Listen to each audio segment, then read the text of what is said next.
আমাদের দেশে যা কৃষি পণ্য উৎপাদন হয়, এখনো ভারতবর্ষে কৃষি আমাদের মূল ভিত্তি। দেশের 70% উপরে কৃষির সঙ্গে যুক্ত। আমাদের অর্থনীতি তার বুনিয়াদ কৃষির উপর নির্ভরশীল। আমাদের গম তার অতিরিক্ত উৎপাদনের ফলে আমরা রপ্তানি করি, কোন জায়গা থেকে আমরা গম আনি না। এখন গম আসবে আমেরিকা থেকে। আমাদের আপেল পৃথিবীর শ্রেষ্ঠ আপেল, আমরা এটা বাইরে পাঠাই। আমাদের দুধের উৎপাদন অন্তত পৃথিবীর যে কয়টি দুধ উৎপাদনকারী দেশ তার মধ্যে পৃথিবী অন্যতম ভারতবর্ষ দুধ উৎপাদনকারী। তুলা, ভারতবর্ষের তুলা পৃথিবীর বিখ্যাত। তাই মার্কিন সরকারে বসে আমাদের পণ্য আমেরিকাতে গেলে তার উপর ট্যাক্স কত গুণ হবে একটু গুণা যায় না, 250 গুণ বৃদ্ধি করে। চীন বলেছে তুমি যদি 250 করবো, তুমি আমি 500 করবো, তোমার পণ্য আসবে। সাহস নেই। এসেই বলছে কানাডা আলাদা দেশ থাকবে কেন, মেক্সিকো আলাদা দেশ থাকবে কেন, তোমরা আমার সঙ্গে চলে আসো।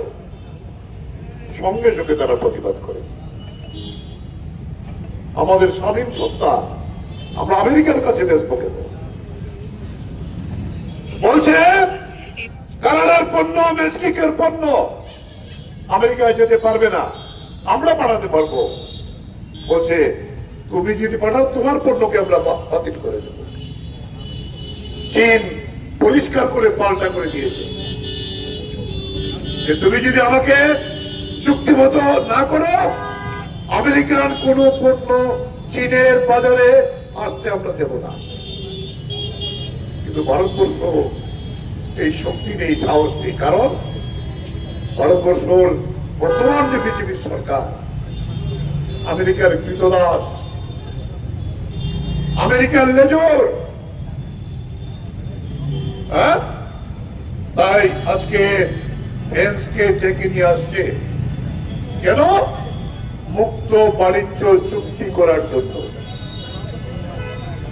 মুক্ত বাণিজ্য চুক্তি মানে কি?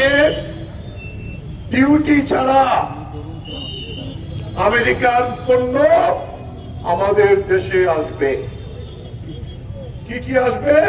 প্রথম যে তালিকা হয়েছে দুগ্ধজাত পণ্য, মাংস।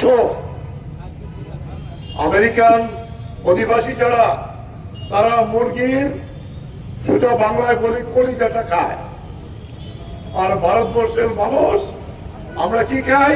মুরগির ঠ্যাং, রান। এই তো কলিজাটা রেখে সমস্ত যেটা তারা খায় না ভারতবর্ষে পাঠাবে। আমাদের পোল্ট্রি শিল্প শেষ। দুগ্ধজাত দ্রব্য, দুধের বাজার, কোটি কোটি মানুষ দুধের উপর নির্ভরশীল, ব্যবসা করে। গম আসবে, কেমন আসবে? উদ্বৃত্ত আমাদের। ধান আসবে, উদ্বৃত্ত আমাদের। সবজি আসবে,